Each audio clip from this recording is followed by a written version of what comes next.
Okay, that motion passes, well, it was 5-0, and we're going to go with the 5. 5-0. And do we have Board Member Carney with us? I'm here. Thank you. Okay, thank you. Okay, and now we'll start with our regular opening. To everyone present and to our television viewers, I wish to extend a warm welcome to this meeting of the Duval County School Board. The vision statement of the Duval County School Board states, "Every student is inspired and prepared for success in college or career or life." The mission statement of the Duval County School Board is to provide educational excellence in every school and every classroom for every student every day. The Duval County School Board is here tonight to listen to reports from district staff and to set policy for the district that will improve student achievement. We will also address budgets, contracts, personnel appointments, and other business items that require a vote of the board. The management and day-to-day operations of the district are the responsibility of the superintendent. It is not the role of the board to make managerial or operational decisions. The board has policies and procedures in place to assist the superintendent in resolving management and operational issues. If items appear to move quickly, it is because the board meets in an agenda committee meeting prior to the board meeting for an in-depth review of all agenda items. The agenda committee meeting for the September 11th, 2023 school board meeting will be held on August 15th, 2023 at 9 a.m. and the public is invited to attend. As a show of courtesy and respect to each other, we ask that all mobile phones be turned off and that no flash photography be used during the meeting. For those wishing to address the board during our public comments portion of the board meeting, please note that we will accept speaker cards until 6:20 p.m. Thank you for taking the time to join us this evening and for your interest in the operation of Duval County School District. Board members and audience, I invite you to stand for a moment of silence and remain standing for the Pledge of Allegiance.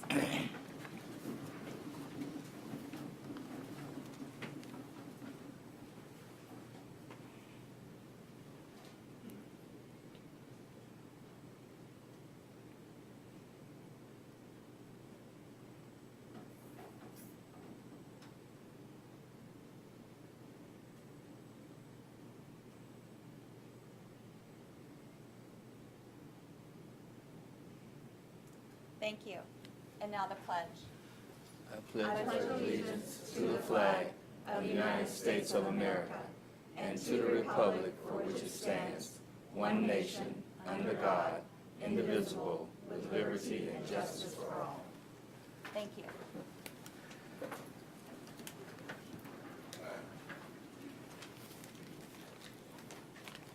At this time, we have a special treat. We have our school presentation from District 5, William M. Raines High School. So if we could have Principal Vincent Hall from Raines come up and give his presentation. And I see we have some sparkly special guests.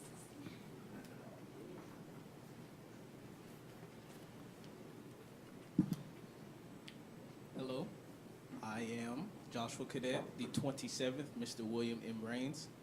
I am a part of the National Honor Society, ACE program, and dual enrollment. Good evening. My name is Jayla Khan. I am the 59th Miss William M. Raines. I'm also a member of the National Honor Society and our school's elite band, which I served as a Platinum Viscount. To our outstanding superintendent, Dr. Dana Krisnar, the Honorable Board Chair, Dr. Kelly Coker, the Honorable District 5 Board Member, Warren A. Jones, and to the entire Duval County School Board, greetings and humble salutations. On behalf of the entire student body, we would like to present to you our amazing principal, Mr. Vincent Hall.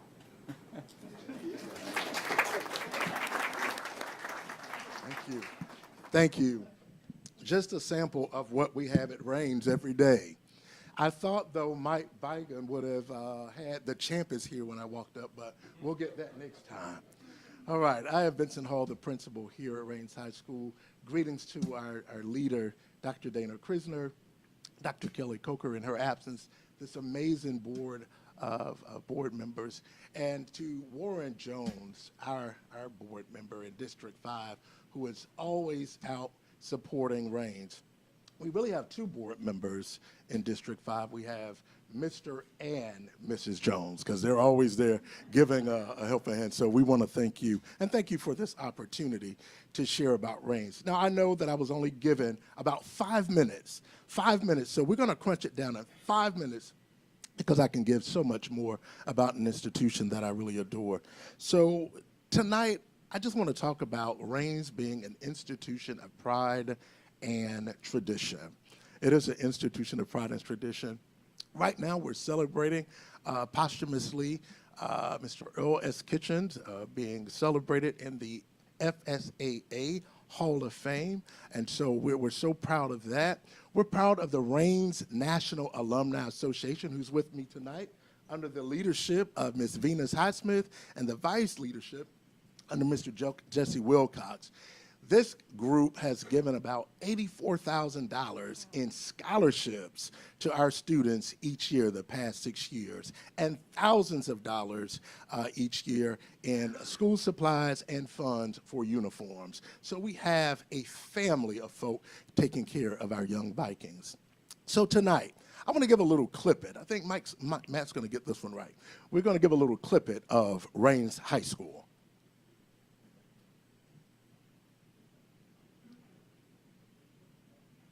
I am Josh Quidette, the 27th Mr. William M. Reigns. And I'm Jayla Khan, the 59th Miss William Mary Reigns. And we are proud to present an institution that improves the lives of many citizens of Duval County. I am Vincent Hall. I am the principal here at Reigns High School. I'm also an alumnus of Reigns High School from the class of 1990. Reigns has been a true family tradition. All of my brothers and sisters have graduated from here. It is a staple in this Northwest community of Jacksonville, Florida. Being the first principal to come back as an alum, I wanted to make certain that our students understood the rich history. Our students understood that it didn't matter what neighborhood they were from, it just mattered what school they attended, and that we were going to give love to our students, we were going to provide the quality academics, and we were going to provide opportunities for them to be in extracurricular activities as well as the athletic organizations. Duval County was positively impacted in January of 1965 when the doors of William M. Reigns High School opened to its new students, and the opportunity to set new standards of academic and athletic excellence while preparing them for immeasurable post-secondary opportunities. Reigns, Duval County's premier high school, under the instructional leader of Dr. Andrew Robinson, established the foundation of excellence through the Ichiban theory that all Vikings wholeheartedly believe we are number one. This belief has transcended through decades, and the Ichiban theory is alive and thriving today. You see, we have been number one in many endeavors. To name a few, we are the first school to be accredited in 1968, the first non-Magna high school to graduate over 90% of its students in the past 8 years and provide opportunities to approximately 85+% of its students, each year enrolling in dual enrollment courses through FSCJ and EWU. William Mary Reigns is committed to providing some of the most rigorous curriculums through Cambridge ACE, advanced placement, early college, dual enrollment, and the honors coursework. Students can earn certifications in culinary information technology and the web design academic programs. Many of our students also take advantage of the visual arts programs, including musical theater, 2D and 3D visual arts, vocal and instrumental music. Students are offered the opportunity to participate in many sports, social organizations, and community enrichment programs. Let's not forget about football. We are the only Duval County Public School to win 3 FHSAA state championships. Reigns is the only school I have attended where the principal, counselors, and teachers drive to your house in the afternoons to re-engage students in their academic pursuits. Some of us may even call the principal's truck the Little Magic School Bus. If you're not at school, he's coming. Okay, so this is a Thursday afternoon ritual. My guidance counselor and I, who also acts as my graduation coach, On Tuesdays and Thursdays afternoon, we go to our student homes who may not have come to school here lately or have some academic concerns. So we go to their homes, we knock on the doors to try to get them back reactivated in school. Hence our graduation rate at 94% last year. So we do everything possible to graduate our students with a high school diploma. Not just on Saturdays, when we come up here on to give academic tutorials, but we go to their homes to them on Tuesday and Thursday afternoon. Again, William Mary Raines offer all that we share and so much more. It is the school that we all adore.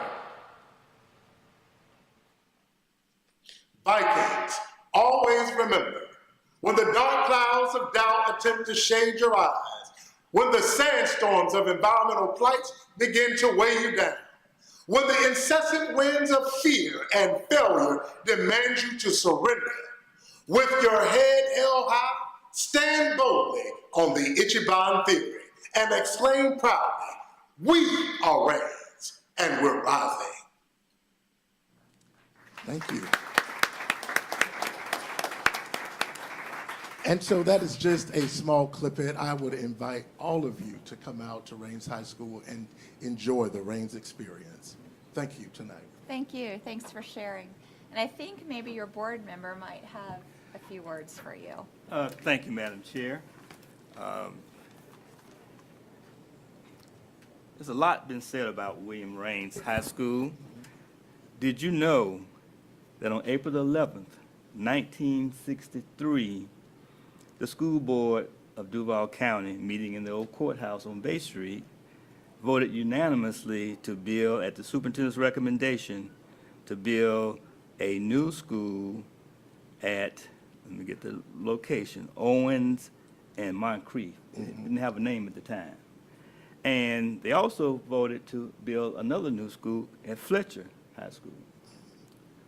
Unfortunately, one school has to be replaced and the other one doesn't. But you can guess why. But I just want to thank you, Mr. Hall, for all you've done. We want to call you doctor because you do so much for the students. And Mr. Andrew Robinson, the very first principal, set that standard. And you learned from that and you carried it on. And you're doing a great job of graduating our student athletes. And people forget, you know, you have to be a good student athlete in order to get a scholarship. Raines High School is number 24 on the list of high schools that have sent players to the NFL. They have one Hall of Famer in Brian Dawkins. They have the first black punter. Harold Carmichael. And Harold, oh, I forgot Harold Carmichael too. How could I forget that one? Thank you. and the first black punter in Greg Coleman. The first black quarterback at University of Florida, Don Gaffney. They have a rich history, but that history would not be possible without good academics. So, Mr. Hall, thank you, and thank you for the Viking community for turning out, supporting your school, and thank you for all you do and are doing for our students in Duval County. Okay, thank you for this opportunity. Thank you. Next, we'll have Mrs. Vicky Gutierrez from Communications to continue our presentations.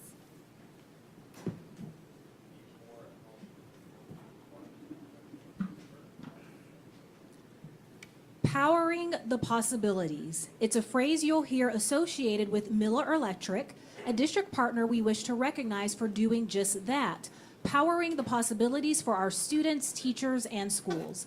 Miller Electric has been a significant partner of our career and technical education, which aims to engage students in programs preparing them for the world of work. Together with the Electrical Training Alliance of Jacksonville, Miller Electric has provided opportunities for students to explore the construction industry, specifically electrical careers, in ways that include providing professional development for CTE teachers to ensure content is engaging and relevant, and also facilitating lessons in middle school classes that introduce students to basic electrical concepts. This year, the district is excited to open a new electrical program at Westside High School alongside Miller Electric and the Electrical Training Alliance. This will give students the opportunity to engage in the electrical industry and participate in apprenticeships. Here from Miller Electric is Senior Director of Workforce Development, Tim Henson. We're also joined by our Director of Career and Technical Education, Jill Fearley, and CTE Coordinator, Nairi Bowen-Tennant. Please join us in thanking Miller Electric for this partnership with CTE and its generous support of our district.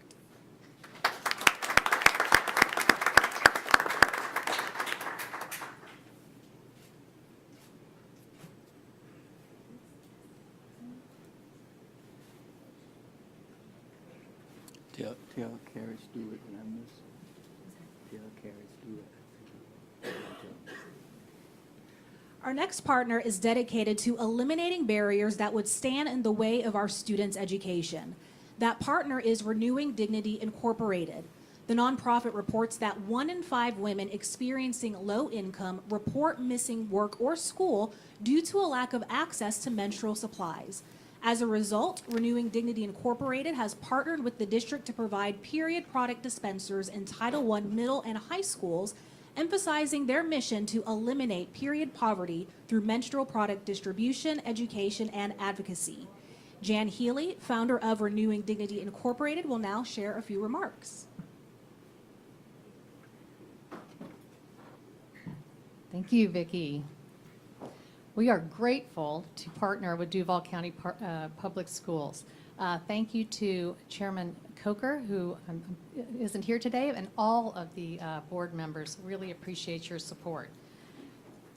We know from research and from the pilot project that we collaborated on together that providing period supplies in student restrooms helps keep students in class, encourages students to participate in sports and other activities, supports good mental and physical health, and allows girls to menstruate with dignity. So I want to thank you so much for supporting this, especially to past Superintendent Dr. Diana Green, who authorized this pilot project to begin with. And then I really want to give a special big thank you to Assistant Superintendent Paul Soares, who implemented this project across the district. Duval County is a leader in providing period supplies through dispensers in the girls' bathrooms in the state, and is really an example for all other school districts. So thank you for all you do. Thank you for all you do for students. We really appreciate it.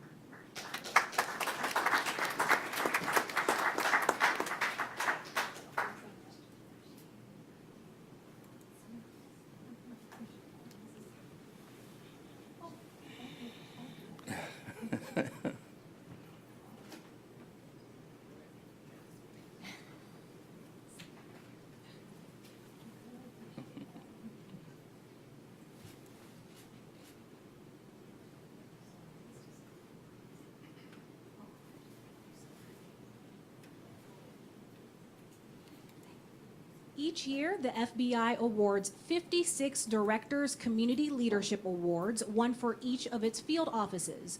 We are thrilled to share that our very own Parent Academy is a recipient of this prestigious honor. In 2018, the FBI Jacksonville Community Outreach Unit and the Jacksonville Violent Crimes Against Children, or VCAC Squad, launched a partnership with our Parent Academy to host the first ever Be Smart with Your Kids smartphone event.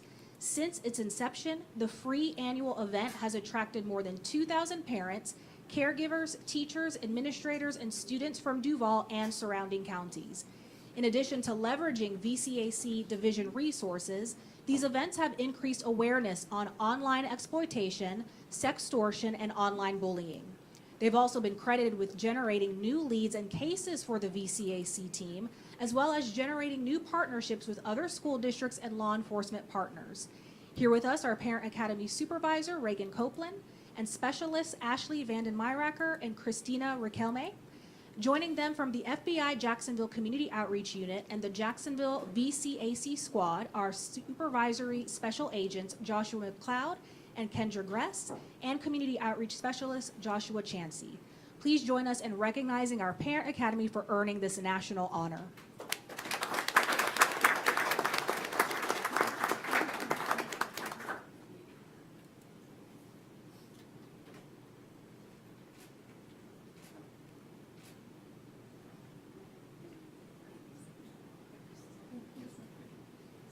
Thank you.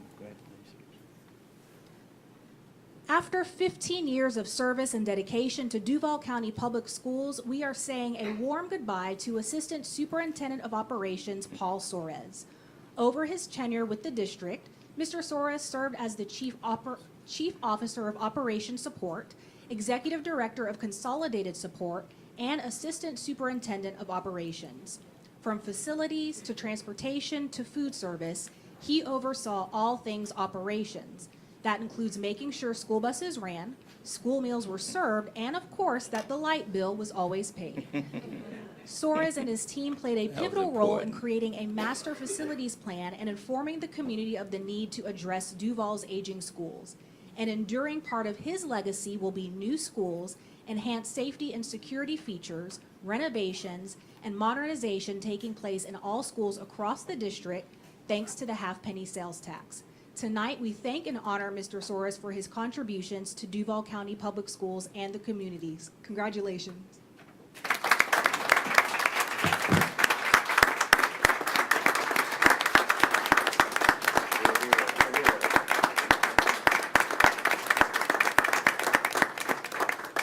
Go Navy.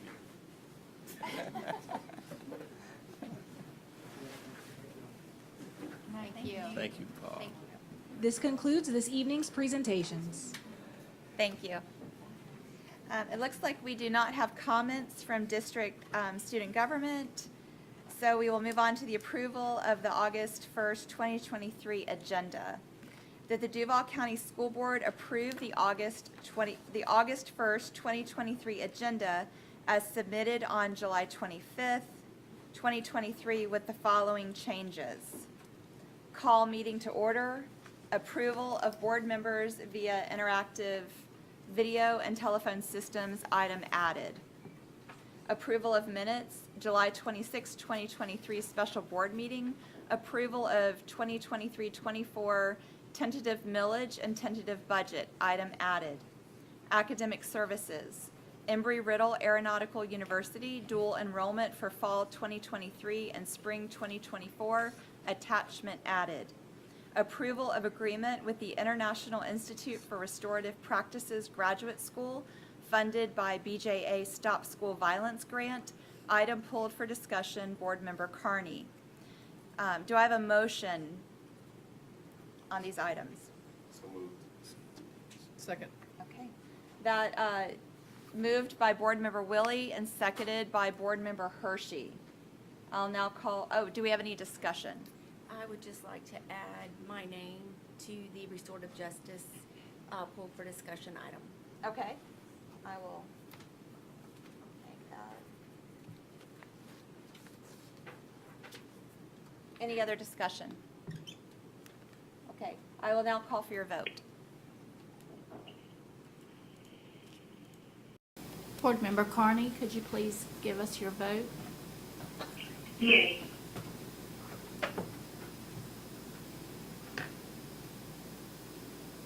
And that item has passed 6-0. Okay, we are now moving on to the chairman's report, which was put together by Board Chair Kelly Coker, but will be delivered by me tonight. And we'll see how this works. Not having used one of these things before. I assume I want the arrow that goes this way. Okay. So the first item is to update you all on the focus of the board, the superintendent search update. On July 12th, the board met with Andrea Messina, the executive director for FSBA, to begin conversations regarding a timeline for our superintendent search and the community engagement process. During that session, board members also had the opportunity to prioritize the skills, traits, characteristics that would be beneficial to a superintendent in moving the district's strategic plan forward. We have another meeting on August 9th with Ms. Messina to continue this conversation. The upcoming session will include further discussion around the community engagement process.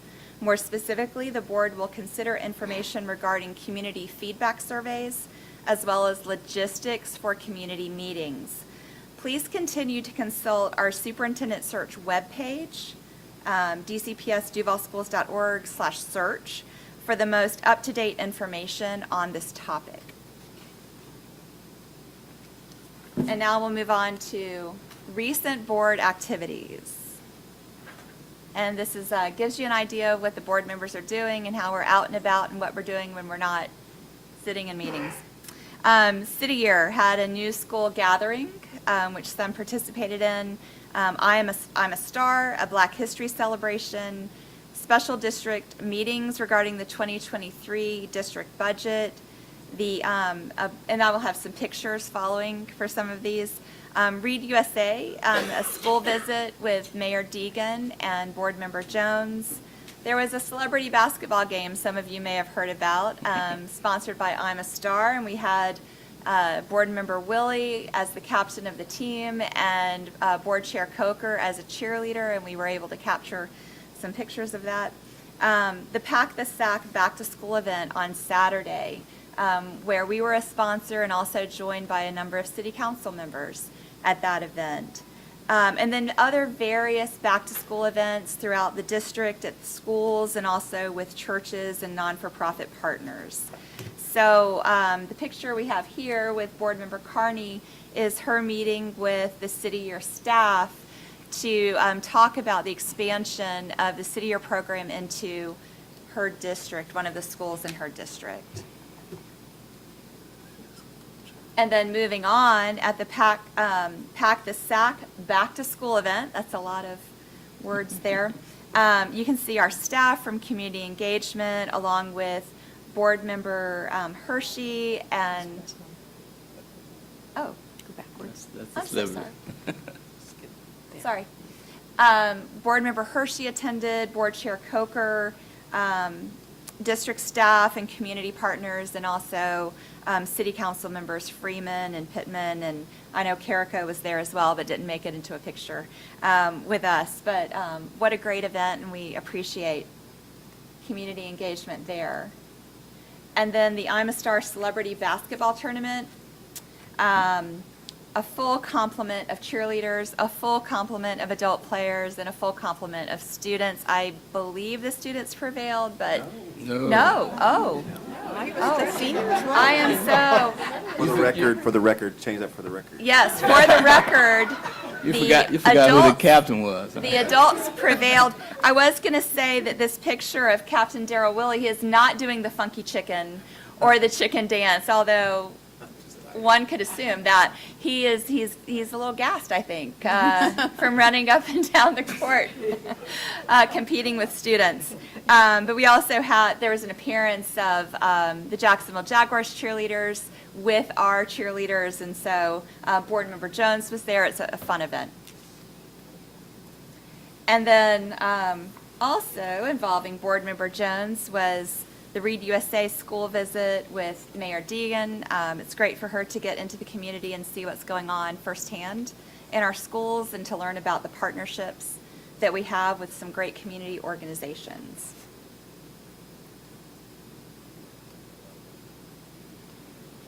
Oh. And then coming up, dates, some of the highlights on this we have on August 3rd. We have the, well, on August, I guess they're all highlights. That's why they're on here. We're at the board meeting today on the 2nd. Our Sales Surtax Oversight Committee will get a tour with the staff to see the new Rutledge Pearson Elementary School, which will be the first school opened, paid for by our half-penny sales tax. That's exciting. And then on the 3rd, we will have a joint meeting with City Council.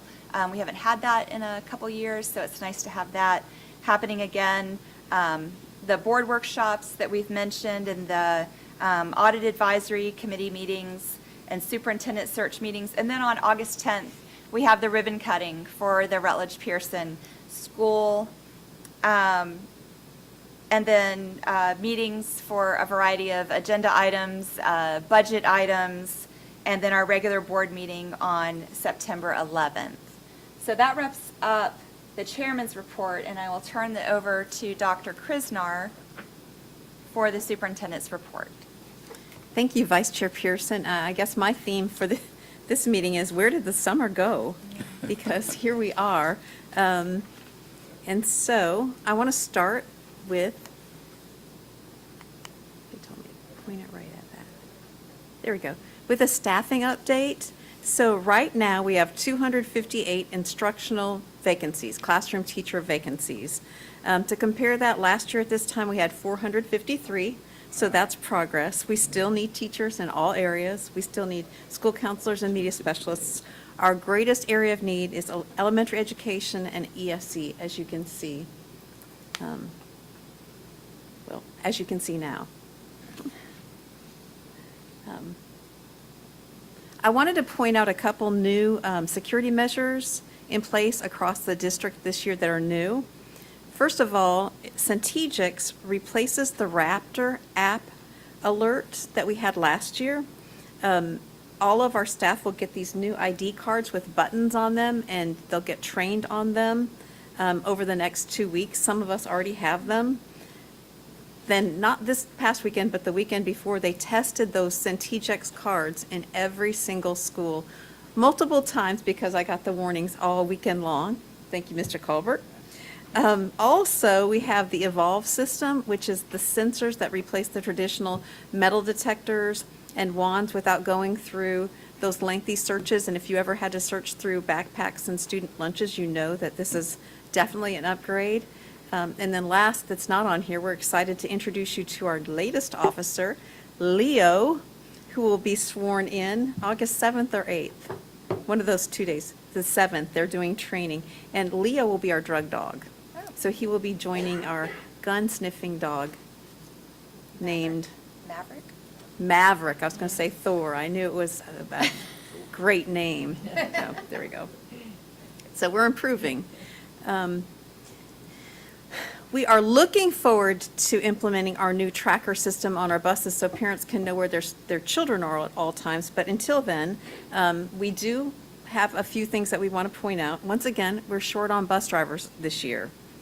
And the number one thing that we can ask our families to do again this year is to assist us by registering for the bus online. That helps us know how many students are getting picked up at each stop and where we need to put stops and how many bus routes we need to set up. So if you go to duvalschools.org/bus registration, or you can click on the header on duvalschools.org under the transportation, you'll see it there.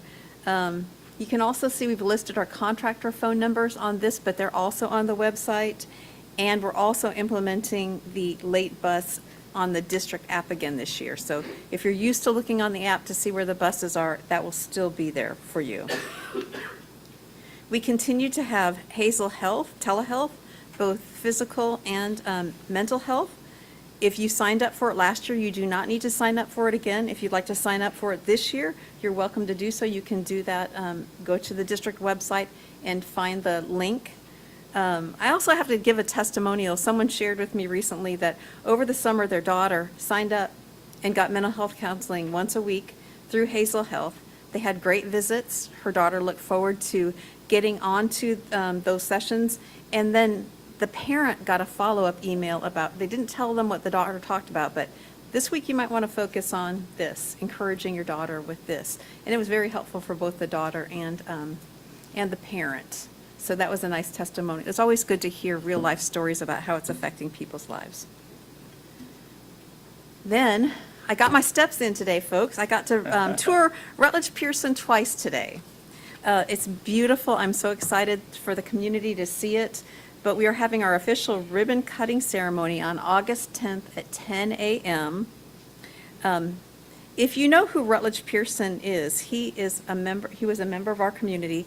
He was a wonderful baseball player, and he joined the Negro League and played baseball until he was assigned to the Jacksonville Seabirds when it was integrated. And Jacksonville chose to not have baseball rather than integrate. And so then he became a history teacher for us, and at Isaiah Blocker Junior High. And he encouraged kids to put away their books and learn about their current history.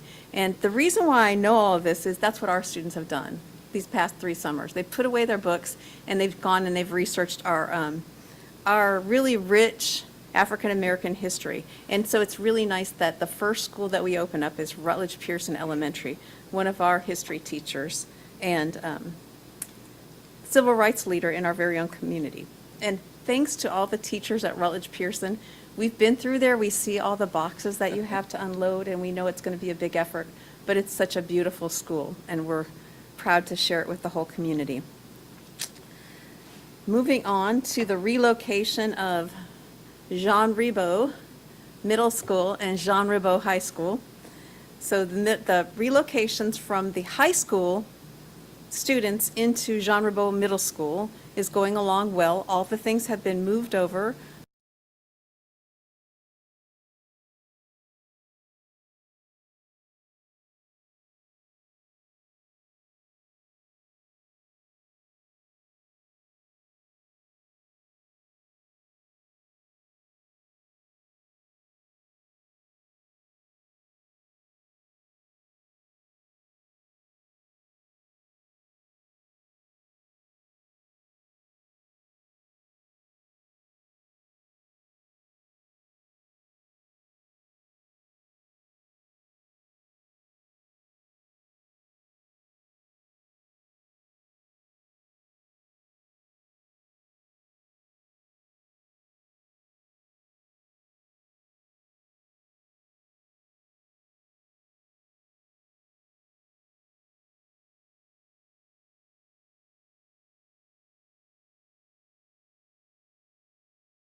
Speak, each will be allotted 3 minutes. If 21 to 40 speakers have signed up to speak, each will be allotted 2 minutes. And if 41 or more speakers have signed up to speak, each will be allotted 1 minute. Tonight we have 45 speakers, so the speaker allotment time is 1 minute. When the green light in front of me starts blinking, you will have that doesn't really apply if you have a minute. When the light turns yellow, you will have 30 seconds remaining. When it turns red and the buzzer sounds, your time will be up. If your concerns exceed that time, you may present written comments to the board. Board policy provides for an orderly and efficient meeting without disruption by words or actions. You are asked to follow expectations for civil discourse and to avoid personal attacks or profane or vulgar language. The chairperson, in conjunction with the Office of General Counsel, reserves the right to conclude a speaker's privilege to address the school board if rules regarding civil discourse are violated.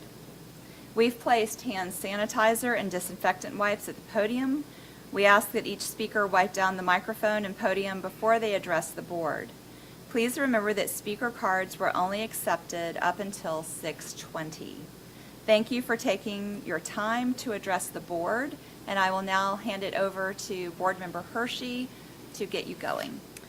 Our first speaker tonight is Melissa Bernhardt, followed by Robert Stafford, followed by Kate Dobbins.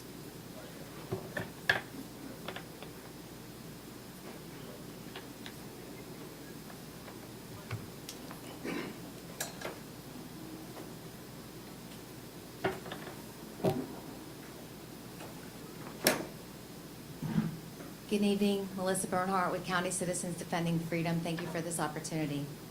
The power of words can fix or destroy our world. Reading scores are in, and at the very same time, the enemy attempts to distract and divide us, and it is working. No matter what side of any heated topic you are on, all of us believe that we are on the right side of protecting the nation's children. Fast results for 2022-23 show that 38% of Duval's sixth graders are proficient on their reading grade level. That is absolutely a crisis. It should be the only topic that anyone is discussing tonight. So, I only have 10 seconds probably, but every single adult that comes up here tonight that brings up a topic, if they are not more concerned than a 38% reading proficiency, then they are off the mark and the enemy is taking them off the lane. Please, I implore you, please get the schools back to reading grade proficiency. Thank you. Thank you. Robert Stafford, followed by Kate Dobbins, followed by Lori Cruden. Good evening. My name is Robert Stafford, and I want to wish Mr. Sori's party hell and farewell, but so much for gratitude. His name is misspelled in the Oversight Committee meeting minutes, and that's sad. Tonight, I'm telling you about the project my wife and I have been engaged in to pressure wash the home team side of the stadium at Rains High School. And I'm looking for DCPS to kick in and do the visiting side and do the stainless steel bleachers that are there. I sent you all an email. I'm going to send you more information regarding deficiencies and discrepancies at Rains High School. I'd like to pass on this to the five representatives.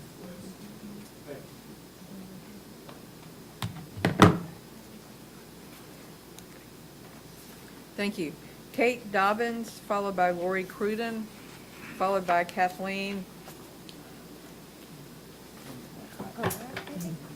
Yes, go ahead. Hi, my name is Kate Dobbins. I'm actually a former teacher for DCPS. I resigned almost exactly 2 years ago over the lack of the mask mandate because I work with special needs students who could not be made to understand social distancing. So I do have experience with being a teacher. DeSantis sent a letter to Harris saying, in Florida, we are unafraid to have an open and honest dialogue about the issues, and you clearly have no trouble ducking down to Florida on short notice. She replied to him, there is no roundtable, no lecture, no invitation we will accept to debate an undeniable fact. There were no redeeming qualities of slavery. When are we going to say enough is enough? Why are we teaching our students lies? Luckily, I was an art teacher. I didn't really have to deal with this, but I can't even imagine being forced to teach lies to our students. Everyone can find the information about the truth. Why are we allowing this? That is my question for you. I don't know how you look yourselves in the mirror and allow this to happen. I am so disgusted. Thank you. Thank you. Lori Cruden, followed by Kathleen Pereira, followed by Carlos Pereira.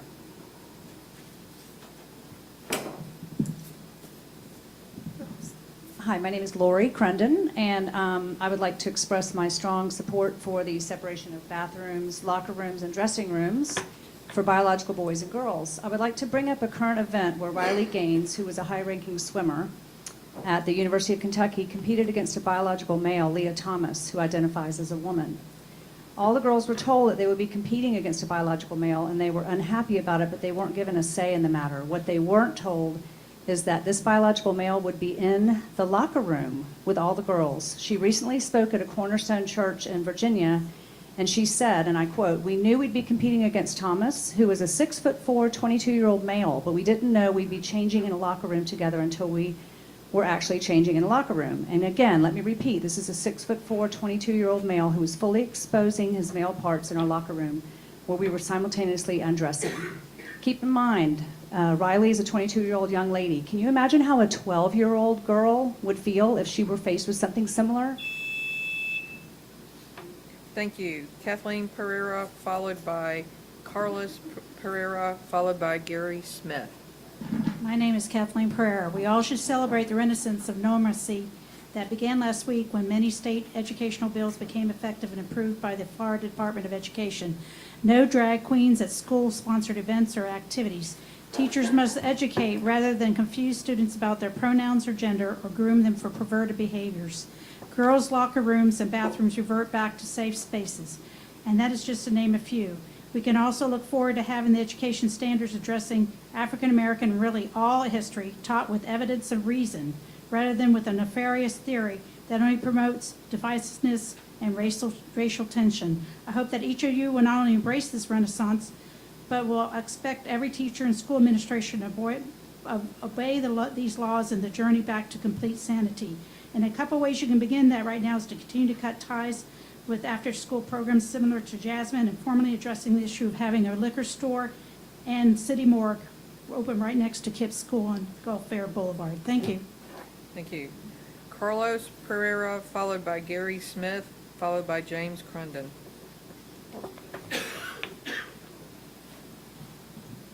My name is Carlos Pereira. It's really nice to listen to the presentations that are done at the beginning, celebrating students for doing this, doing that, doing the other thing. But in the final analysis, the school system exists to educate students.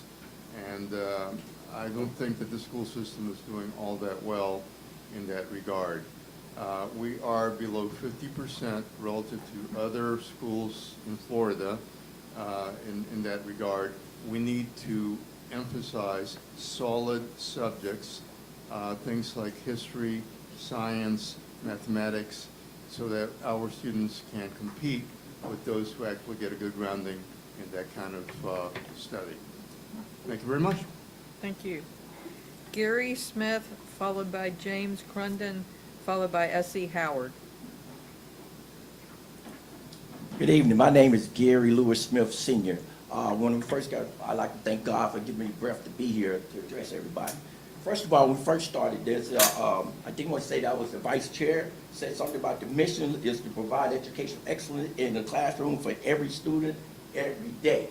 Well, I don't really think so, because this is not happening. I am a product of sharecroppers, right? So I don't think anything is beneficiary. What I have in my hand is a scheme for the 5th grade level, and it's 21 pages. And when I flip over to page 6, basically what the governor, DeSantis, is talking about parlay and blacksmithing and stuff like that is SS.68.AA.2.3. Where did my grandfather, a sharecropper, his grandfather, slavery, parlay to learn anything about slavery? They wasn't even allowed to even go to school to even read. So somebody in here needs to start doing their jobs and stop thinking about what we're pissing off and teach kids the right way. Thank you. And I'll remind the audience not to use profanity. James Crunden, followed by S.E. Howard, followed by Rick Robinson. I guess we know chiefs run the Navy. Chief petty officers run the Navy. Anyway, thank you, distinguished, honorable council member, or school board members. And kudos to the principal and the guidance counselor that got up and said that they actually walk the schools in the hallways and go out to the homes of the kids that haven't showed up. I just wanted to share my gratitude for teachers that are in it for the right reason. And I read that scripture in Deuteronomy 32:2. There's no time to read it, but I want to remind you, if you want to know what a good teacher does, Deuteronomy 32:2. And if you want to know what we're out for and what we're fighting against, 1 Peter 5:8. Be alert and of sober mind. Your enemy, the devil, prowls like a hungry lion looking for someone to devour.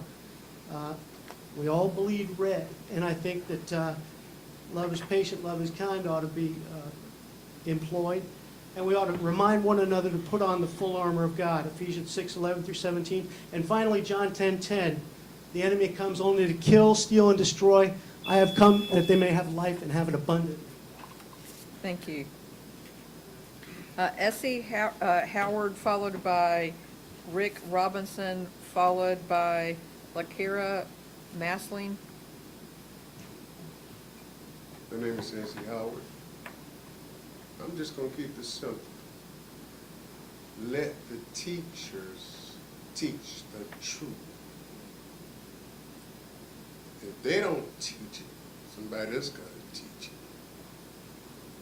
We just let them teach the truth. Following this, I don't know what to call him, governor of Florida, who's a racist, and he's proving it every day. Every time he opens his mouth, that's what he does. So don't follow him, because if you follow him, you're going to ruin your career. Believe that.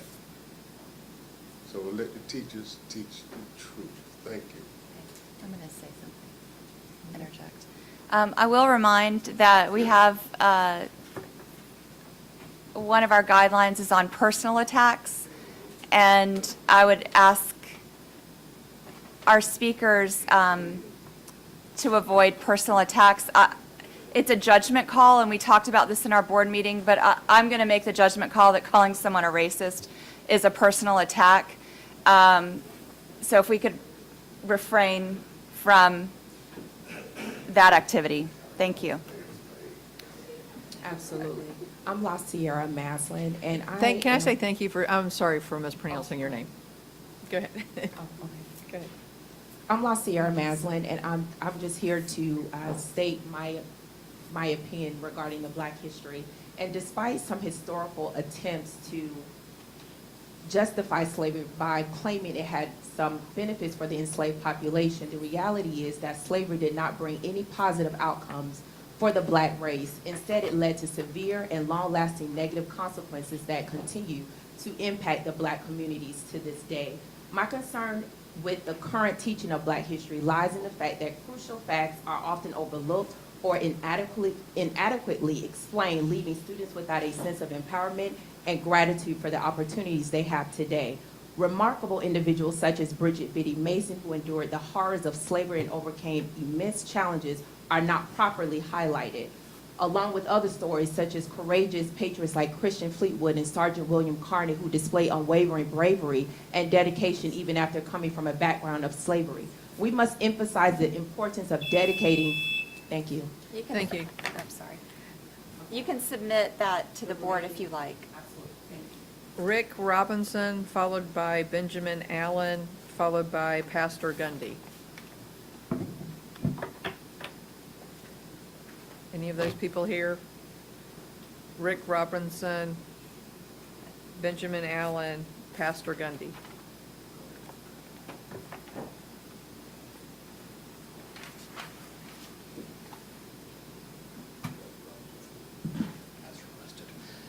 My name is Dr. Benjamin Allen. I think we've met before. I want to ask this board a rhetorical question. Where is your line in the sand? You have to have one, right? History teachers are now required to extol the benefits of slavery to Black people, a position straight out of the mouths of Southern slaveholders in the 1840s. They are also required to both sides the Tulsa Massacre. That wasn't a massacre. It wasn't a riot. I am a Jew. I know a pogrom when I see one. What's next? Tut-tutting the Jews of Warsaw for fighting back against their one-way trip to Treblinka? Please tell me you'll stand up for against Holocaust denial at the very least if that comes up. Oh wait, Holocaust denial is already in the state standards because teachers aren't allowed to discuss homosexuality or transness, which means they can't even talk about those of us who died in the Shoah. whose books were burned and why a pink triangle is now one of our symbols and will be for all eternity. You know this is all factually and morally wrong. You know it is fascistic historical revisionism, but you're doing it anyway. Thank you. Al Zane. Pastor Gundy, followed by Judy Skelton, followed by Nancy Stotts.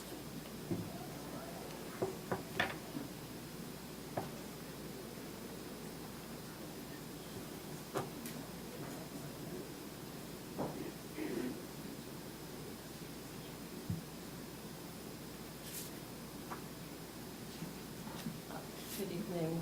Thank you for letting me speak. My name is Judy Shecklin, and I wanted to speak about history and the expectations that we as families have for students in our schools, that they receive an accurate, inclusive history curriculum regarding the inhumanity and cruelty of slavery and its ongoing impact on inequality. We hope that our school board will consider a resolution supporting social studies standards that accurately depict history. Thank you. Thank you. Dr. Stotts, followed by Denise Scott, followed by Chaplain Woodham. Good evening, everyone. Thank you for your time. Since we only have 1 minute, I do feel a little cheated, but to reiterate what other people are saying, it shouldn't even have to be said that slavery did not benefit black people any more than the Holocaust benefited Jews. It's utterly ludicrous that we're even having this conversation. Instead of focusing on bathrooms and the handful of trans athletes out there, your duties are the safety of our kids, which you are failing by allowing a culture of bullying, and you know you are doing this, and you are letting us down in giving them a good quality education based on fact. And there are certain facts that are irrefutable, and you should be teaching them and allowing teachers to teach, because they are going to leave us in droves because of the culture that people like you, unfortunately, are allowing our governor to create. Thank you so much. Denise Scott, followed by Chaplain Woodham, followed by Susan Aker. Good evening. I'm Denise Scott. I didn't plan to say anything, but I have to. Number one, you shouldn't cut off our minutes, because this is the only time we get to address you just because you have more than 40 people. Number two, this is the same board that railroaded Dr. Green to do the bidding of the governor because you all don't want to stand up to what's right. Stop allowing people to tell you what to do. Don't let hate come into being these children need to learn love. Number two, don't allow this standard to go along. It's your job to teach the truth. We need to know what's going on. Our children can't read on a good grade level, and you want to worry about the wrong history that's being taught. It's your job to do what's right. Stand up for it. Do your job. Chaplain Woodham, followed by Susan Aker, followed by Tristan Davis. Hi, I just want to tell you the scripture. Name, Hosea. please. State your name. Sorry, Chaplain Jerry Woodham. Hosea 4:6 says, "My people are destroyed for lack of knowledge." There's a lack of knowledge going on, that there was a misunderstanding of what the study has. So if you want to read it for yourself, what it says is that any tasks that they learned in slavery, when they were freed, they used that to the betterment of themselves, which is a victory, that they survived the atrociousness, such as Frederick Douglass, who used the education that he was taught when he was a slave to reach all the way to the White House and help the emancipation. So he knew the value of education. That's all it's saying. It's saying that people that were atrociously taken care of rose to a great victory. Thank you. Susan Aker, followed by Tristan Davis, followed by Amaria Gould. Hi, my name is Susan Aker, and she actually stated the standard incorrectly. The standard does say as a slave, they benefited. So I did read it. I've read it several times. And I really think it, if y'all could pass a resolution, maybe you could teach this instead. Victims who survived the ordeal and became free before and after the 13th Amendment were resilient. We'll never know how much more they could have achieved if they hadn't been the victims of human trafficking, in many cases kidnapped from their homeland and sold into slavery while still a child of enslaved parents. We need to build awareness, not downplay the horrors of human trafficking. Also, I saw an article about some group, which a person was reprimanded last time for speaking about, but it was an article, I can send you the link, where this group, some of the leaders, they tweeted that they didn't want to fund mental health. Uh-oh. Oh, well. Thank you. Tristan Davis, followed by Amari Gould, followed by Michelle Tipton. Ladies and gentlemen of the school board, my name is Tristan Davis, and I am from the NAACP Youth and Young Adults in Action Jacksonville chapter. I stand before you today to advocate the importance of learning about African American history and supporting teachers in teaching the truth. Our education system plays a crucial role in shaping the minds of future generations, and it is your responsibility to ensure that students receive a comprehensive and accurate understanding of the world. African American history is a part of the fabric of our nation. It is a story of resilience, perseverance, and triumph over adversity. By teaching this history, we empower students to understand the struggles, achievements, and contributions of African Americans to our society. It allows them to develop empathy, inclusivity, and appreciate the diverse perspectives that have shaped our nation. However, we must acknowledge that the teaching of African American history has often been overshadowed on You can submit your written comments to the board. Thank you. Next, we'll have Michelle Tipton. Nope. Emery Gold, followed by Michelle Tipton. Sorry about that. And then Brian Good Covey. evening. I'm Amari Gould. I am speaking for the NAACP Jacksonville branch. African American history is not a separate part of our past. It is a piece of the puzzle that makes up our country's story. It's about brave people who fought for freedom, equality, and justice. By learning their struggles and triumphs, we gain a better understanding of who we are as a nation and how far we've come. Most times, we don't get to hear the whole stories. Some parts of history are left out and changed. It is not fair at all. It's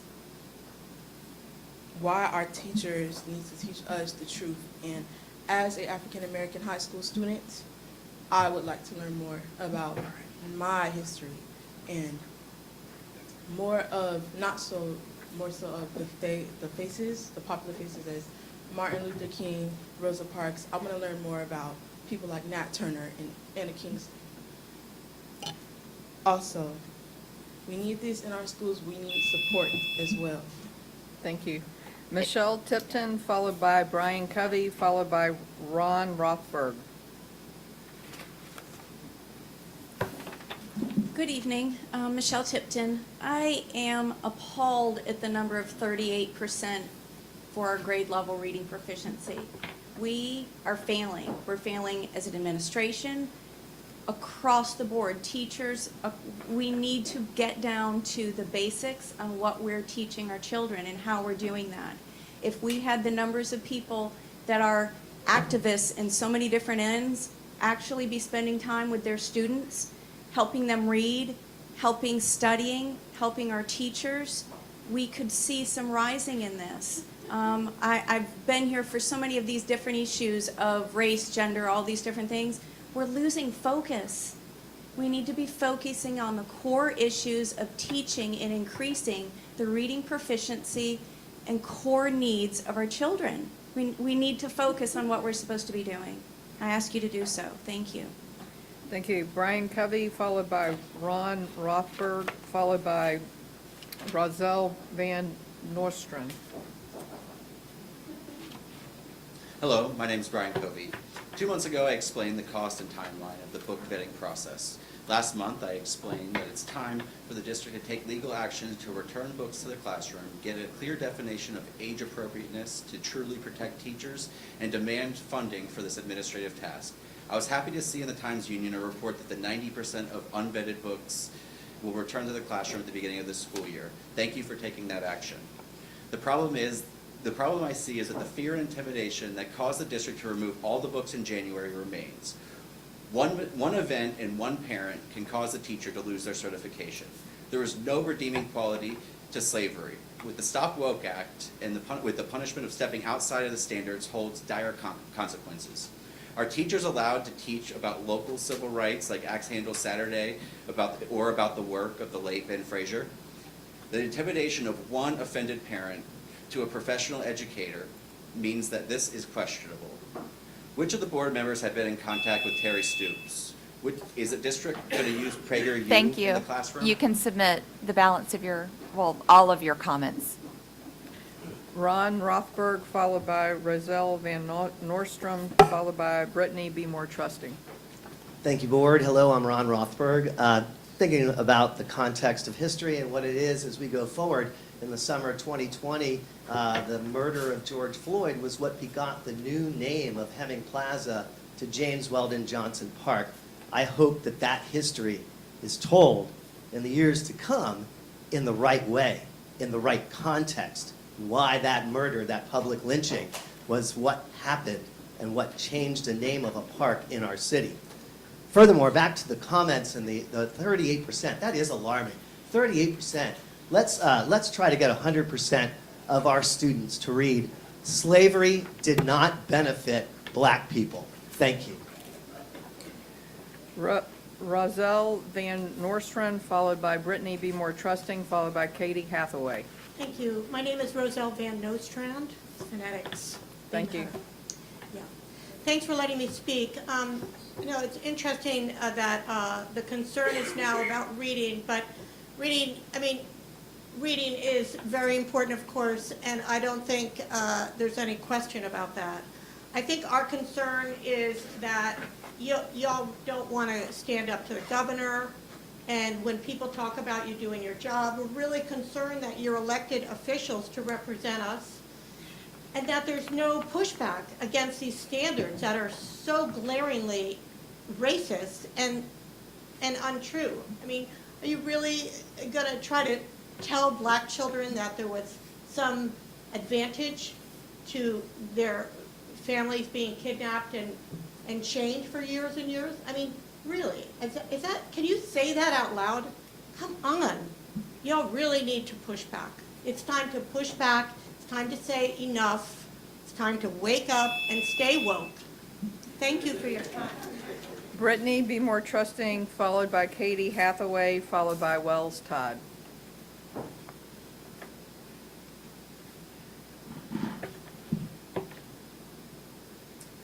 Hi, my name is Brittany B. Moore Trusting. I'm the mom of 2 DCPS children.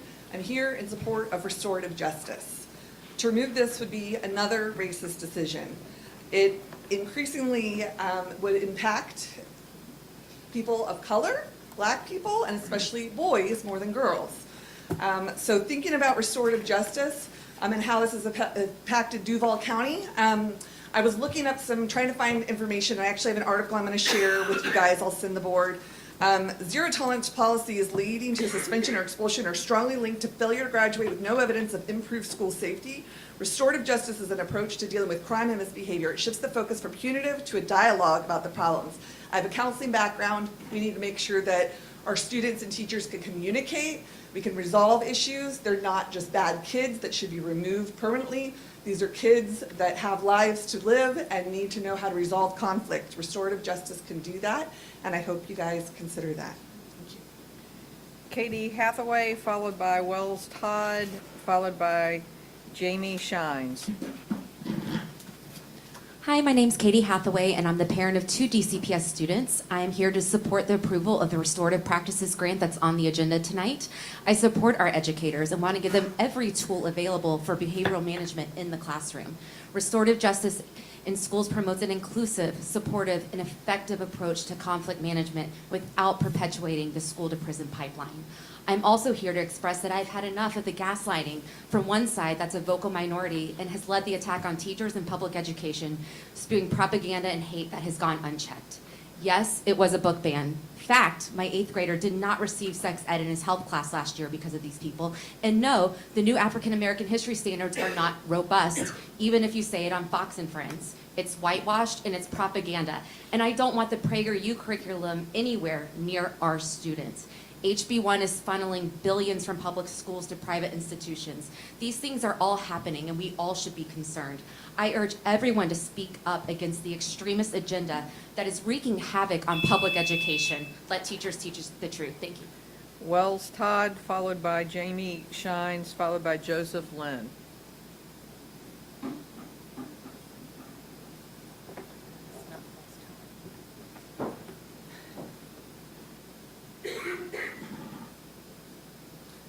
Hi, I'm Jamie Shires. I oppose the Florida Board of Education's move to whitewash American history. I support the freedom of teachers to teach accurate history and the rights of our students to learn accurate history. The new standards diminish the cruelty and systematic dehumanization of chattel slavery. The estimated loss of black wealth due to slavery is over $14 trillion, and the disparities during segregation denied another $16.5 trillion in economic growth to black families. Please stand up against this awful, awful standard that's going out in our state. Joseph Lynn, followed by Naji Sensurin, followed by Shannon Shacklin. Good evening, Board. Joseph Lynn, info's on file. I'll begin with John 8, verse 32, Douay Rheims version. And you shall know the truth, and the truth shall make you free, end quote. So tonight in sum, I'm asking the Board to please do all you can to bring the transgender insanity to a grinding halt for the sake of young and eternal souls.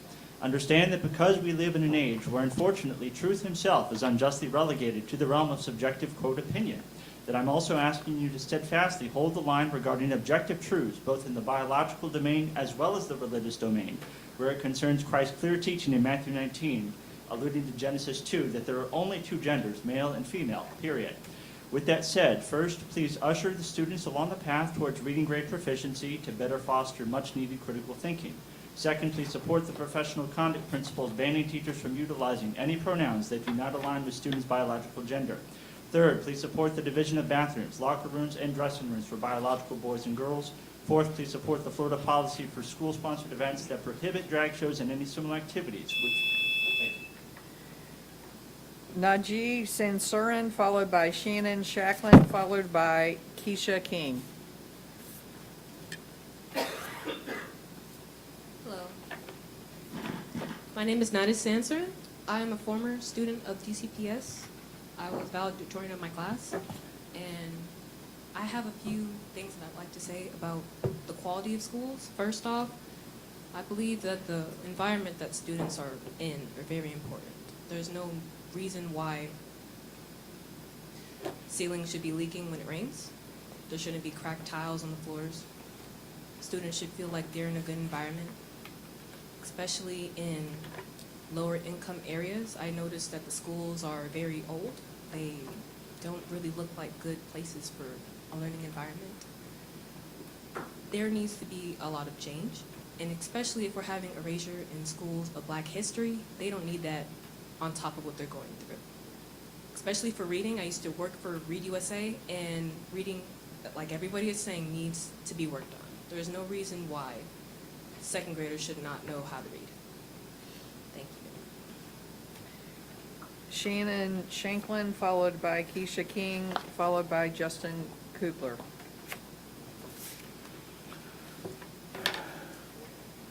Good evening. My name is Shannon Shanklin. I'm a DCPS parent and public school defender, and I stand for the rights of all students, parents, and teachers to a quality public education.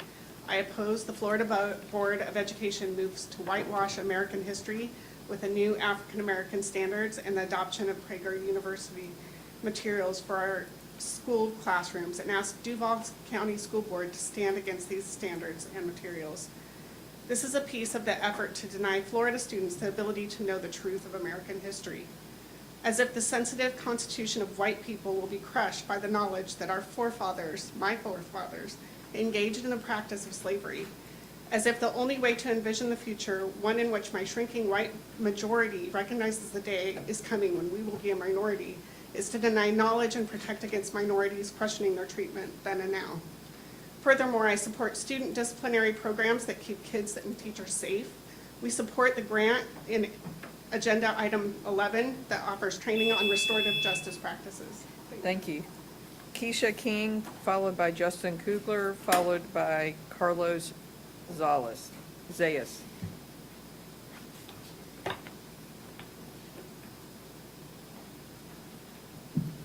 Good evening. My name is Keisha King. I'm a mom of 2 and a resident of Duval County. I want to read to you from Booker T. Washington's book, Up from Slavery. When freedom came, the slaves were almost as well fitted to begin life anew as the master, except in the matter of book learning and ownership of property. The slave owner and his sons had mastered no special industry. They unconsciously had imbibed the feeling that manual labor was not the proper thing for them. On the other hand, slaves in many cases had mastered some handicraft, and none were ashamed and few unwilling to labor. I have not heard one person rightfully quote what is actually in the standards. What it says is that instruction includes how slaves developed skills, which in some cases could be applied for their personal benefit. That is a fact. How do I know this? Because I'm reading Booker T. Washington. I've read Frederick Douglass, and my great-great-grandfather was born a slave, bought his freedom, taught himself how to read, and acquired 400 acres of land that my family still lives on today. So Thank you. Your time is up. You can submit the balance of your comments to the board. Thank you. Justin Kugler, followed by Carlos Zayas, followed by Jessica Wilson. Good evening. I'm Justin Kugler, a father of 2 DCPS students and a proud public school defender. You know, I've heard a lot of comments tonight about, you know, what's in the standards, or what is on people's political agenda. I've even heard people talk about their enemies tonight. You know, this is dangerous and concerning rhetoric, when I think our focus does need to be on what's best for students. So if we want to get our reading scores back up, put the books back in the classroom. My 4th grader daughter came home from school and told me about how sad she was that all the books she liked to read were taken out of her classroom because of the policies that this board put in place. We want to create a more inclusive, safe environment. Then we need to give teachers the tools and the training to actually help solve problems before they start and before it gets to a punitive measure. That's why we support the restorative justice training for teachers, so that they have the resources that they need to help take care of kids. And it again blows my mind that we're having to have these conversations. Carlos Zayas, followed by Jessica Wilson, followed by Margaret Yarborough. Good evening, it's Carola Zales. Oh, thank you. I appreciate the time that you're giving us to allow us to vent and to express our concerns. As a parent, when I send my child to school, I want him or her to be instructed in the things that are going to help him in life. I'm referring specifically about the reading standards not being met for children. With all the emphasis, and I'm a physician, that's being given to science and technology, the humanities are sorely ignored. And in order for children to have a well-rounded education, it is important for them to be able to read.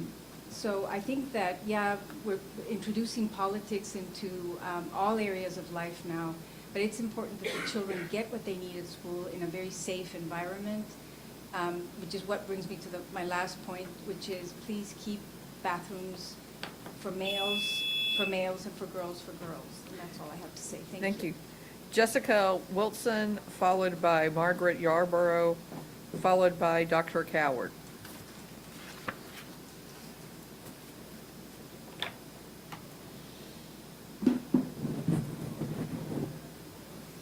My name is Jessica Wilson. We are all supposedly here for the same reason, to protect children. The difference exists between what we think children need protection from. The Title IX protects against discrimination in schools based on gender identity and sexual orientation. Too bad these laws that are in place for the bathroom bill are in blatant disregard of that protection. Anyone can point out problems, though. The bill's already passed. We can't do anything about it yet. But what we can do locally is work on solutions. I'm asking the board to audit all schools now, before school starts. Identify and increase the number of single-use, unisex bathrooms that students can use without restriction or any special permission. No child should be outed to use the bathroom. Thank you. Thank you. Margaret Yarborough, followed by Dr. Coward, followed by Hope McMath. Good evening. My name is Margaret Yarbrough, and I'm mom to 2 wonderful girls. I do not want restorative justice practices at my kids' school. We were initially told at my kids' magnet school that misbehavior would not be tolerated and that consequences could include being sent back to their home school. We've seen many instances which should have resulted in expulsion, suspension, or even arrest of students. We've seen kids cursing out teachers and parents and chaperones. We've seen students throw objects at teachers. We've had students leave hotel rooms in the middle of the night on field trips, all without consequences. There were kids at my child's school caught selling drugs just this past year to another student, and there were also no consequences for that. Without consequences, students know they can get away with more egregious offenses. Better to discipline a child when they're young so they don't end up in jail. This practice is also very disruptive in the classroom. So please vote no on restorative justice funding. I also support the new rules and standards put forth by the Florida Department of Education. And that's all. Thank you. Dr. Coward, followed by Hope McMath, followed by Elizabeth Stroud. Good evening, Jennifer Coward. I'm here on behalf of Public School Defenders. I have a few things to say. First, I stand for the rights of all students, parents, and teachers to quality public education, just like I had growing up. First, we oppose the Florida Board of Education moves to whitewash American history. We support the freedom of teachers to teach accurate history and the rights of our students to learn accurate history. Second, we support student disciplinary programs that keep kids and teachers safe. I think we can all agree. Therefore, we support the grant that is on the agenda tonight, as we believe this is a good tool to help solve problems at the source. Third, I have concerns about the inconsistent, inequitable, and potentially erroneous application of board policies as applied for free speech during meetings. We request clarity on First Amendment free speech protections during public comment at DCPS board meetings. And finally, perhaps we can all agree that working on improving student literacy is hard when 90% of books remain unreviewed and are therefore effectively banned. Thank you. Hope McMath, followed by Elizabeth Stroud, followed by Richard Dykes. Good evening. My name is Hope McMath. Restricting access to knowledge and allowing a fringe element to dictate what is taught is dangerous. It is hard for us to look at the wretched truth of our history, but we must. The truth that slavery was an abomination, the truth that is written in our books, and the truth of people's gender identities. It is horrifying that we are limiting an honest education and the knowledge that all of our children belong. It is censorship in the teaching of lies that is about to flow forth. We have seen the cost of this in 1933 with the Nuremberg laws, which led to the Holocaust, which were lessons learned from the Jim Crow South. We know better, and we must be running towards the truth, not away from it. We can't just wring our hands and say there is nothing to do. When there are unjust, immoral, bigoted, and racist laws, we must stand up against them. We have to resist groups like the Daughters of the Confederacy, Moms for Liberty, who aim to place their radical, hate-filled agenda in our classrooms and our society. Earlier, we honored Rutledge Pearson, and he would say this: Your freedom time- is not your free time is if up. you are not a part of the solution. Your you're time part is of the up, problem. and you can submit your comments just like everyone else has the opportunity to. I would also ask the audience to refrain from audible, laughing, noises, whatever. We're doing well. Let's keep it going. Elizabeth Stroud, followed by Richard Dykes, followed by Melody Bolduc. Hi, my name is Elizabeth Stroud. I've worked in the schools a lot because I used to work fundraising to close the funding gap of schools. I am here to oppose the new teaching standards for Black history in the schools. I'm just asking you, remember, you already know this, but you're elected to represent us, and I do believe that a lot of people, I would say probably the majority, oppose this because it's not factual, and it's also just super offensive after all that Black people have gone through to be told that this was beneficial to them, that they gained skills that could be potentially used when they already had those skills, and also to compare self-preservation efforts of Black people in history to the oppression and just inhumane acts that were forced upon them by white people. Those are not the same things. And so to compare them is really, really offensive. And I don't want to see Black children have to be told this in schools. It's heartbreaking, and I just beg you to do something about it and to push back. Thank you. Richard Dykes, followed by Melody Bolduc, followed by Bart Willing.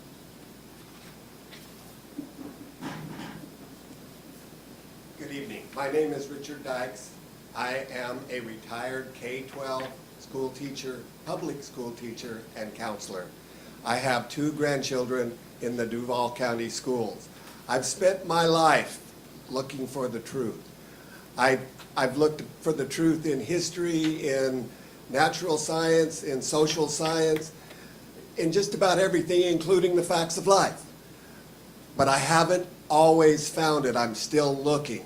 You won't stop people from looking by banning books. They'll find it here. They'll find it from their friends. You really can't stop the search for truth. And I never, ever taught that slavery benefited a single human being. Thank you. Thank you. Melanie Bolduc, followed by Bart Welling, followed by Monica Gold.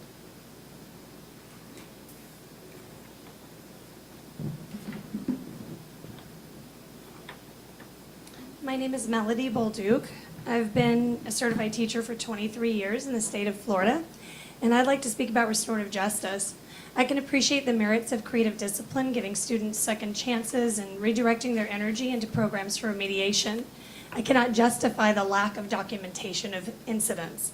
As a teacher, I've been asked by administrators not to write down referrals on certain students and student groups. I've witnessed improper coding of infractions to make them appear less serious, and I've been party to occurrences of bullying and fighting where incident reports were not written. All of this was in the interest of underreporting the realities occurring within our schools. This is completely unacceptable. First, we have a responsibility to protect our students.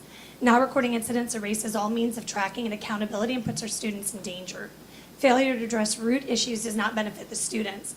Teachers are spending an inordinate amount of time on repeated classroom discipline issues that prevent them from spending their time and energy on educating students. If you bring in restorative discipline, please do not fail to document and report. Let's track it and see if it's working. Bart Welling, followed by Monica Gold, followed by Neil Jefferson. Hi, thank you. I'm Bart Welling. I'm a college-level educator. I've been teaching at the university level for 25 years, but I also have 5 kids who have gone through, spent some time in the Duval County Public Schools, and thank you for allowing me to speak. I just wanted to share a great quote. It's not from the Bible, but it's from the prominent African-American historian Isabel Wilkerson, and she compares this country to an old house. And she says, "We in this country are like homeowners who inherited a house on a piece of land that is beautiful on the outside, but whose soil is unstable loam and rock, heaving and contracting over generations, cracks patched, but the deeper ruptures waved away for decades, centuries even. Many people may rightly say, I had nothing to do with how this all started. I have nothing to do with the sins of the past. My ancestors never attacked indigenous people, never owned slaves. And yes, not one of us was here when this house was built." But she says, but here we are, the current occupants of a property with all these problems, and we have to figure out what to do with them. So I oppose the standards. I think they're absurd. I think they're proto-fascist, and I urge you to resist them. Thank you. Monica Gold, followed by Neil Jefferson, and our final speaker is Kathleen Murray. Hi, my name is Monica Gold. I'm a public school teacher, and today I'm speaking on behalf of the Coalition of Rank and File Educators here in Duval. I'm asking that the Duval County School Board file a resolution to reject middle school standard AA 2.3 and high school standard AA 3.6, which are both demoralizing and factually inaccurate. Our students deserve a true and complete history, and these standards are not representative of that sort of history. I do believe there are reasonable school board members present today that will do everything in their power to reject these harmful standards, and I hope to see that happen as soon as possible. Thank you. Neil Jefferson, followed by Kathleen Murray.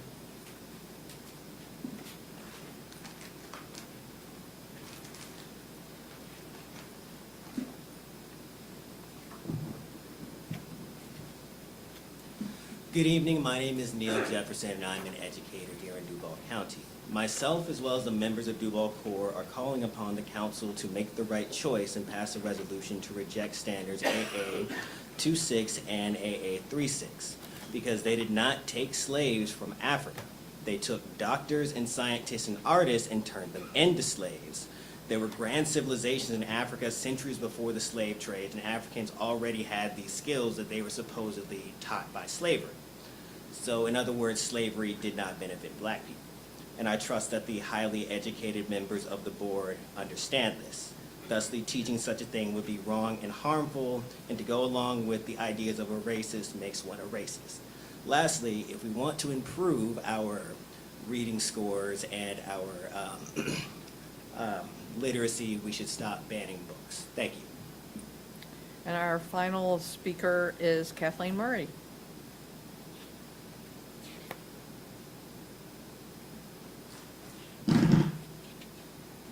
Good evening. My name is Kathleen Murray, Executive Director for Duval County Citizens Defending Freedom. What is truth? The question was asked by the most famous villain of the Old Testament, and 2,000 years later, we are still asking that question. The truth is that the restorative justice program would actually harm children by covering up crimes. The truth is that the standards for African American history were written by black educators. The truth is that members of CDF would proudly stand alongside those opposing the standards if there was evidence that the standards promotes the lie that slavery was beneficial. The truth is that there is no evidence. There is evidence, however, that only 38% of Duval sixth graders are reading proficient. The truth is that literacy is its own form of bondage. Those who oppose the current standards should take solace that only 38% of sixth graders could read the material anyhow. After questioning the carpenter, Pontius Pilate announced that he found no crime. CDF likewise finds no crime with the standards. We do, however, find the restorative justice program one that would actually contribute to crime in the schools. Thank you. And that concludes this portion of public comment. We do have the waive cards. I wanted to highlight a change in board policy. We have voted, and this is the first meeting where this is in effect, that we are limiting the waive cards to 10 words. I have heard from Dr. Pierce that some people wrote more than 10 words, so if he seems to stop mid-sentence, he is reading 10 words, and that is it. Thank you, Madam Vice Chair. We have 38 individuals who have waived. The first is Deanna Adamson, and she writes 68% of sixth graders are proficient in reading focus. Belinda Cohenin supports we should focus on reading. Leaders should not spread negativity. Brian Morrill writes laws of nature and nature's God, less rainbow, more reading. Ed Williams writes, please teach Florida Department of Education history, focus on reading and math. Jeff Arneson, 38% proficiency of sixth grades is too low, improve. Mason Mannion, new African American history standards, teach true history. Melina Gay, opposition of the false narratives of the woke mob agitators. Cheryl Verta supports student discipline that keeps teachers, students safe, restorative justice. Candace Hamilton is in opposition. Slavery was not a jobs programming, it was kidnapping, rape. Alyssa Barr, opposition. I oppose whitewashing history. I support restorative practices and. Mary Riley, I support Florida's DOE standards for African American Studies, quit. Tabitha Byers, elected officials shouldn't be sowing seeds of division and falsehoods. From Zen Liu, support FDOE standards for African American history. Shyla Jenkins supports in support of the investigation of Douglas Anderson. Chris Kiernan, Black people absolutely did not benefit from slavery like at. Yang Li supports separation of bathrooms, locker rooms for biological boys and girls. Stephen Beddens Kinnanen supports Black History Matters, First Amendment rights, and board meetings. Natalie Dreyer, opposing putting restorative justice in classrooms, it is dangerous. Pamela Rett, I am opposed to removing Black history from public schools. Hallie Dean, opposition of restorative justice grant and putting restorative justice in classrooms. Kira Drogi supports resolution to reject middle school standard AA 2.3 and high school standard. Margot Parker supports resolution to reject middle school standard AA 2.3 and high school. Marian Tischler supports resolution by DCSB to oppose current teaching standards for African. James Eddy, slavery did not benefit anyone except the slave owner. Sarah Mahmood is in opposition to new African American Studies standards. Jania Houston, opposition to new curriculum that fails to accurately depict Black history. Nakinia Wright, opposition the new Black history guidelines, Black history is American history. Phyllis Ingram, opposition on new state standards on African American history. Charlotta Sowell, opposition to new state standards on Black history. Brian Kennedy, the conversation about the African American studies is ridiculous. Read the. Jack Huang, separate boys, girls, bathrooms, etc., no drag show. Jaheim Johnson, opposition, the insistence that slavery benefited African Americans. LaShonda L.J. Holloway, I vehemently oppose the whitewashing of history, let teachers teach. Jacob Thomas, trying to humanize, in opposition to trying to humanize the practice of slavery is inhumane. Michael Steinhardt, in support of inaccurate resolution opposing state standards for African American history. Jessica Machen, opposed AA 2.3 and AA 3.6. Ryan Delaney, in opposition to the new policies, are a racist embarrassment.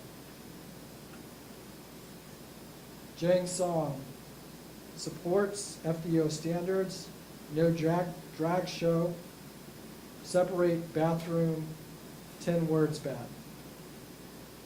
And that concludes our waiver cards. Thank you.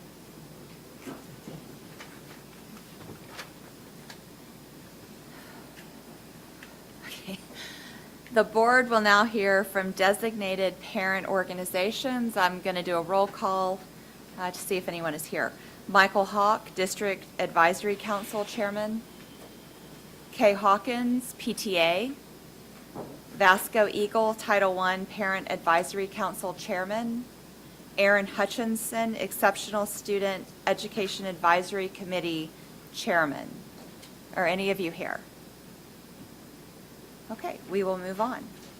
The board will now hear from representatives from employee-exclusive bargaining groups.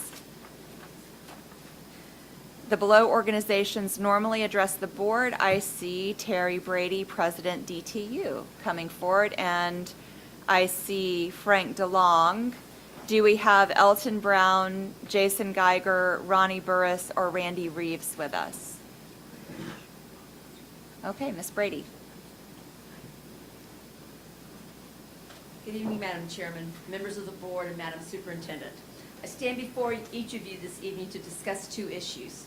But I can tell you, after sitting through this meeting tonight just on comments, it could be 15 or 20, but I'm going to narrow it to two this evening. First is on dues deduction. We all know that starting July 1, no longer there would be payroll deduction for union members except for the FOP. No one is ever arguing that fact. But on June 14th, the finance department of this district made a decision to stop any further dues deduction. Now, I stated the statement of June 14th.